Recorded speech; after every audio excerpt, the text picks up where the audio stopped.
Baptiste Etnard, bonjour. Bonjour Laurent. Merci d'avoir accepté de participer à notre émission RS Les Éco-Publishing, le partage du profit et vous. Baptiste Etnard, vous êtes expert comptable, associé du cabinet CPA qui compte 2500 clients. Alors des chefs d'entreprise, vous en voyez au quotidien, vous les rencontrez tous les jours. Est-ce que c'est vrai qu'ils sont réticents à partager la valeur ajoutée de leur entreprise ?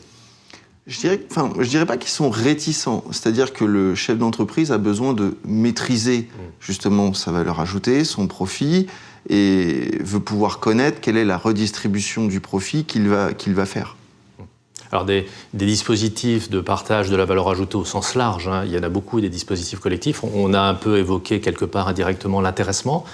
Il y a les PE, l'épargne retraite, etc. Qu'est-ce qui les intéresse le plus ? De quoi ils vous parlent en priorité ?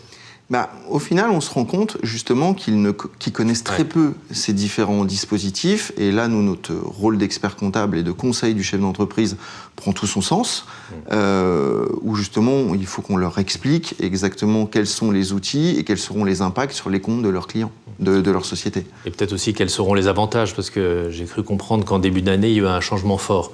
Exactement, en fait, il y a la réforme de ce qu'on appelle la loi Pacte, où il y a eu la suppression du forfait social de 20% sur les différents dispositifs.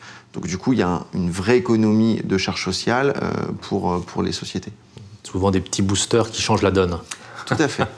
Alors, dans ce cadre, vous êtes partenaire de RS. Qu'est-ce que RS met à votre disposition en termes notamment d'outils et services ?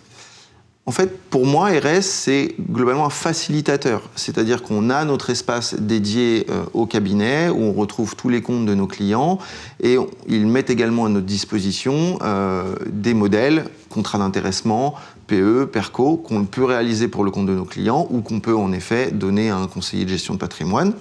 Et il y a également donc un certain nombre de fiches pratiques, sur qu'est-ce qu'un PE, qu'est-ce qu'un PERCO, qu'est-ce qu'un intéressement, qu'on peut du coup diffuser à nos clients, ce qui leur explique synthétiquement exactement à quoi cela correspond, et qu'ils peuvent également donner aux salariés de leur entreprise, puisque les salariés doivent signer le contrat d'intéressement et doivent bien connaître globalement les dispositifs PE, PERCO. Au final, vous disposez des outils clés en main pour accompagner vos clients. Exactement.